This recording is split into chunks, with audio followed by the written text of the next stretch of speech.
The tomb of a god king has just been broken into, and the men who did it were the same men paid to build it. That is not a metaphor. That is a court record. In the reign of Pharaoh Ramesses IX, around 1110 BC, the mayor of eastern Thebes, a man named Pacer, stood in front of a tribunal and accused the mayor of western Thebes, Papyrus, of covering up the systematic looting of the Valley of the Kings. The document survives. It's called Papyrus Abbott, and it's sitting in the British Museum right now. You can read it. This isn't legend. This is Egypt's actual police file on grave robbery. By the time our story opens, around 1070 BC, Egypt's new kingdom, nearly 500 years of imperial glory, is collapsing. Pharaoh Ramesses XI barely controls Thebes. Real power has shifted to two men, the military generals who also serve as High Priests of Amun, first Herihor, then Piankh. Egypt is fracturing into a north ruled from the Delta and a south ruled from Thebes by priest generals. And in that power vacuum, the dead kings of Egypt, buried with gold, with royal linen, with treasures meant to last for eternity, become the easiest target in the ancient world. Here's what almost nobody tells you. The tomb robbers weren't strangers breaking in from outside. Investigations recorded in Papyrus Leopold II Amherst name workmen from Deir el-Medina, the very village of skilled artisans who built and decorated the royal tombs. They knew every hidden shaft, every sealed door, every trick meant to fool a thief. Confessions under interrogation describe stripping gold from coffins, breaking open mummies searching for jewelry hidden in the wrappings, and burning the wooden coffins afterward to destroy evidence. One confession states plainly that a group broke into the tomb of a king, opened his coffin, and stripped the gold from his body. This is not myth. This is testimony recorded in ink over 3,000 years ago. So picture the position the priesthood of Amun is in. Egypt no longer has the military strength of Ramesses II's era. The treasury is drained. The Valley of the Kings, meant to be the most secure burial ground on earth, has effectively become a crime scene the government cannot fully police. And the bodies of Egypt's greatest pharaohs, Seti I, Ramesses II, Thutmose III, Ahmose I, the very king who expelled the Hyksos and founded the new kingdom, are now sitting targets. What would you do if you were the high priest of Amun in 1070 BC, watching your ancestors' kings get torn apart for gold? Tell me in the comments. Would you have tried to save them, or would you have looked the other way? Because what the priesthood chose to do next is one of the most remarkable rescue operations in ancient history, and it was kept secret for nearly 3,000 years. The evidence wasn't found in a temple inscription boasting about heroism. It was found written in hurried black and red hieratic ink, scrawled directly onto the linen wrappings and coffins of the mummies themselves. These notes are called dockets, and they are essentially receipts. They record which king's body was moved, on what date, by whose authority, and to where.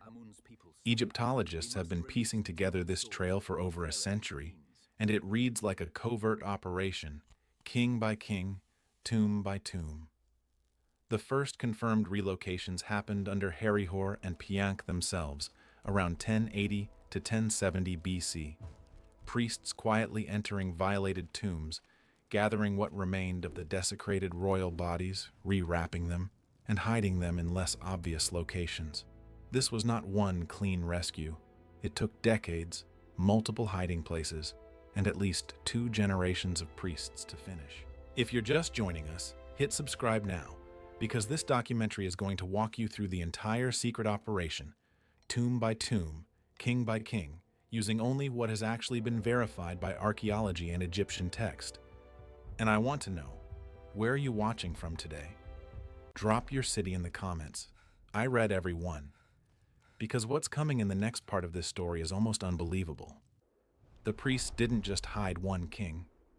Over the following 2 centuries, they secretly moved and reburied more than 50 royal and elite mummies, consolidating them again and again into hidden caches, until the greatest collection of pharaohs in history ended up crammed together in a single unmarked shaft tomb, keeping company with kings who, in life, were often bitter rivals, and the robbers never found them. Not once. Not for nearly 3,000 years. The paper trail of a secret rescue, a king who conquered Nubia and Syria, who was worshipped as a living god, was reduced to a bundle carried on the shoulders of priests in the dead of night. That is what happened to Egypt's greatest pharaohs, and we know it happened because they left a paper trail. Let's get specific, because this is where the story stops being vague and becomes forensic. When Egyptologist Gaston Maspero and his team eventually studied these mummies in the 1880s, they found something extraordinary. On many of them, written directly onto the linen in hieratic script, were notes left by the priests who moved them. One docket on the mummy of Seti I records that in year 6 of an unnamed king, likely under the high priest Pinedjem I, the body was inspected, rewrapped, and reburied. Another on Ramesses II's mummy shows it was moved and restored more than once, with priests noting the date and their own names as the officials responsible. Think about what that means. These weren't anonymous gravediggers. Individual priests were signing their names to the act of protecting a king's body. They were taking personal, documented responsibility for the safety of Egypt's dead rulers, a task that, if it failed, could mean the eternal destruction of a pharaoh's soul, according to their own religious belief. This was not bureaucratic paperwork. In the Egyptian worldview, an unprotected, unnamed, destroyed body meant the end of a person's existence in the afterlife forever. These priests believed they were saving souls, not just gold. The first major relocation site was the tomb of Queen Inhapi, an obscure royal woman from the very start of the New Kingdom. Around the 1070s to 1050s BC, priests began quietly bringing violated royal mummies here. A low-profile tomb nobody would expect to hold Egypt's most famous kings. It was a temporary solution. Robbery, instability, and renewed threats kept forcing the priests to move the bodies again. Here's a question worth sitting with. How do you hide the most famous men who ever lived? Ramesses II wasn't obscure. Everyone in Thebes knew where he was originally buried. So the priesthood's strategy wasn't just physical concealment. It was deliberate secrecy enforced within a shrinking circle of trusted officials. Fewer and fewer people knew the true location as the decades passed. That secrecy is precisely why the hiding place worked for millennia, and precisely why we almost lost the true history of these kings forever. Another crucial piece of evidence comes from Papyrus Mayer B, another Ramesses IX era tomb robbery record, which describes robbers confessing to opening the burial of Ramesses II himself in an earlier robbery attempt, ripping gold from his mummy wrappings. That's right, history's most famous pharaoh, the builder of Abu Simbel, was violated by thieves before the priests ever intervened. When his body was finally recovered and rewrapped by the priesthood, Egyptologists later found that his arms, which were originally crossed in royal fashion, had been broken and reset, direct physical evidence of the damage done before the rescue. If a story like this is new to you, this is exactly why we make these documentaries. Real facts, not dramatized fiction. Subscribe if you want more of ancient history told this way, and comment what you think it must have felt like to be a priest, carrying the actual body of Ramesses the Great through the dark, knowing you were the last line of defense against his total erasure from history. By the time of the high priest Pinedjem I, around the mid-1000s BC, the operation had become more organized. Pinedjem I didn't just protect the old kings. He reused some of their coffins and funerary equipment for his own family, a controversial detail modern historians still debate. Was this pure practicality in an economically devastated Egypt, unable to afford new gold-covered coffins? Or was it a quieter form of the very looting the priests claimed to be stopping? Egyptologists are split. It's worth remembering that these were not perfect heroes. They were pragmatic men managing a national crisis with limited resources, and some of their choices were morally complicated even by their own standards. What's undeniable is the outcome. Dozens of royal mummies survived a period when the Egyptian state itself was disintegrating, and the operation was about to reach its final, most audacious phase, the creation of a single, hidden mass grave for pharaohs, built into the cliffs above the temple of Hatshepsut that would remain completely unknown to the outside world until 1881. One shaft, 49 kings. Imagine a single hole in the ground, no wider than a modest room, holding the actual bodies of Ramesses II, Seti I, Thutmose III, and dozens more of the most powerful rulers who ever lived. Kings who spent fortunes building temples the size of small cities to guarantee themselves individual eternal glory, all stacked together, unlabeled, indistinguishable from the outside to any casual observer. That place is real. It's called DB320, the Deir el-Bahari Royal Cache, and it is arguably the single most important tomb discovery in the history of archaeology. The final consolidation was carried out under the high priest Pinedjem II, roughly in 969 BC, about a century after the crisis began under Herihor and Piankh around 1070 BC. This wasn't an emergency measure anymore. By this point, it was the culmination of nearly 100 years of priestly effort across multiple generations. Pinedjem II selected a modest, unremarkable tomb cut into the cliff face near Hatshepsut's mortuary temple, originally built for a 21st dynasty official and his family, and used it as the final resting place for Egypt's greatest kings. The dockets found on the mummies tell us exactly who oversaw the final move. Pinedjem II's own name appears repeatedly, alongside dates corresponding to his reign as high priest. His wife Neskhons and eventually Pinedjem II himself were buried in the same cache alongside the ancient kings they had protected, meaning a priestly family from centuries after Ramesses II ended up sharing eternity with him in the same hidden shaft, a detail almost nobody outside Egyptology knows. Here's something that should genuinely stop you. This wasn't the only secret cache. A second major hiding place, KV35, the tomb of Amenhotep II in the Valley of the Kings itself, was also used to store additional royal mummies, including possibly Amenhotep III and others, discovered separately in 1898 by Victor Loret. Egypt's priesthood ran what was, in effect, a multi-site witness protection program for dead kings across more than a century, involving multiple high priests, and it worked so well that both caches remained completely undisturbed by robbers for roughly 3,000 years. Ask yourself this: what does it take to keep a secret for 3,000 years? Comment below, because I genuinely want to know what you think. In my opinion, this is one of the most underrated feats of institutional discipline in the ancient world. Governments today struggle to keep secrets for 3 decades. Now, here's the critical piece of real historical context. Egypt at this exact moment, in the surrounding decades of 1070 to 1000 BC, is what historians call the start of the Third Intermediate Period. The unified, wealthy empire of Ramesses the Great is gone. Egypt is split.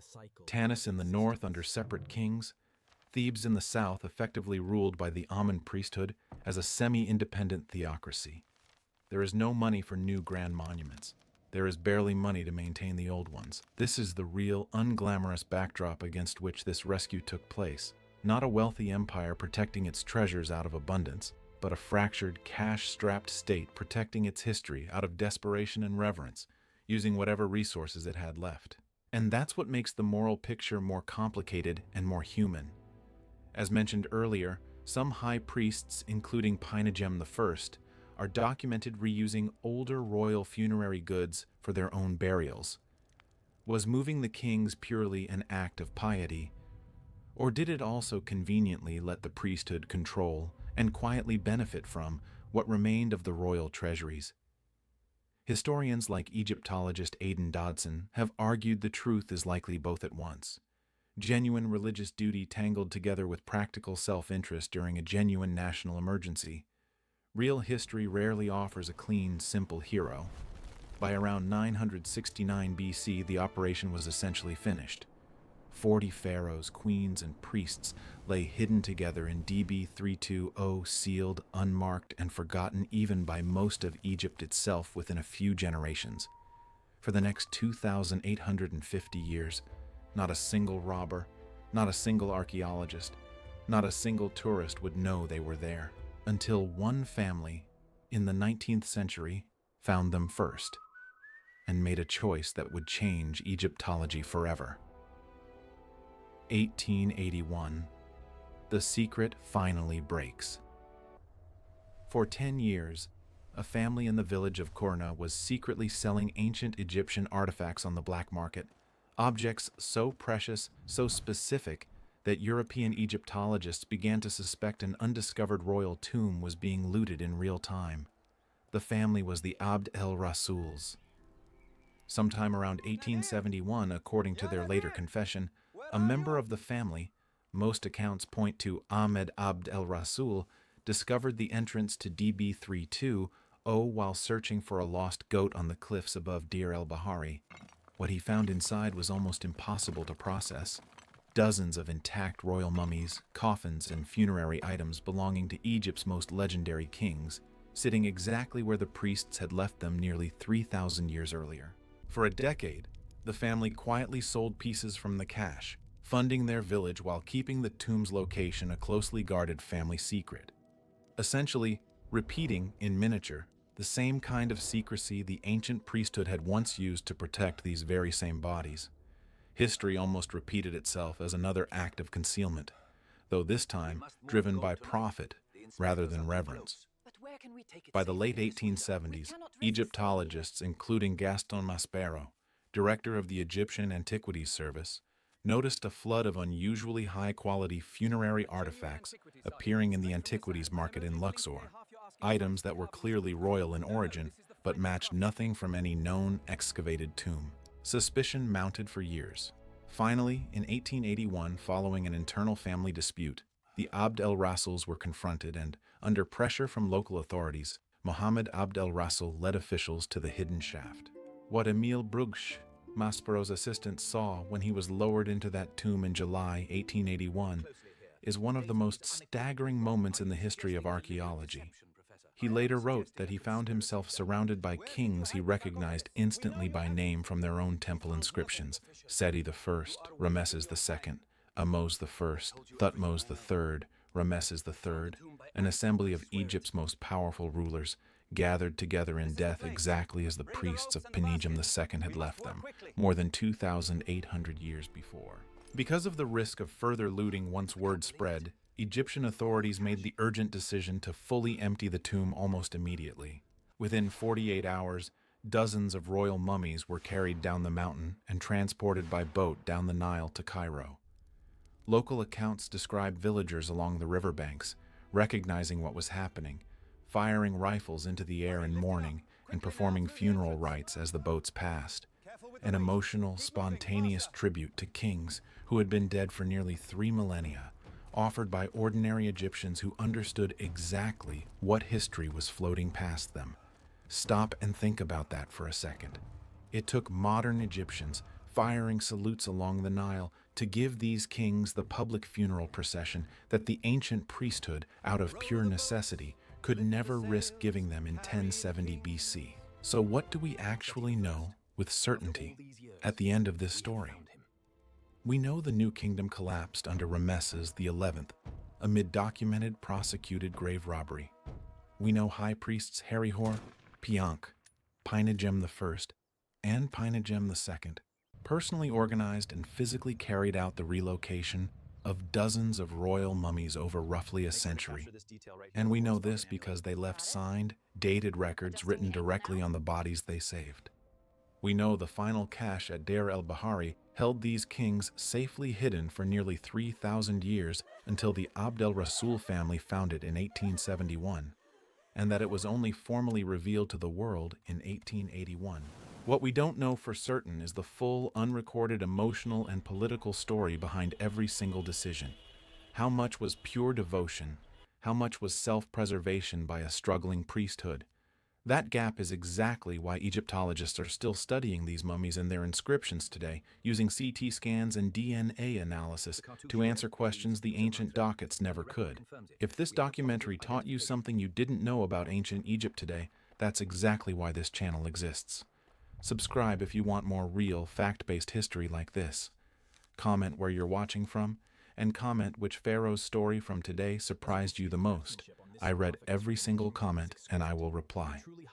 The kings of Egypt wanted to rule forever. In the end, it wasn't their armies or their gold that gave them eternity. It was a small group of priests working in secret, in the dark, for 100 years, who decided these bodies were worth saving. And they were right.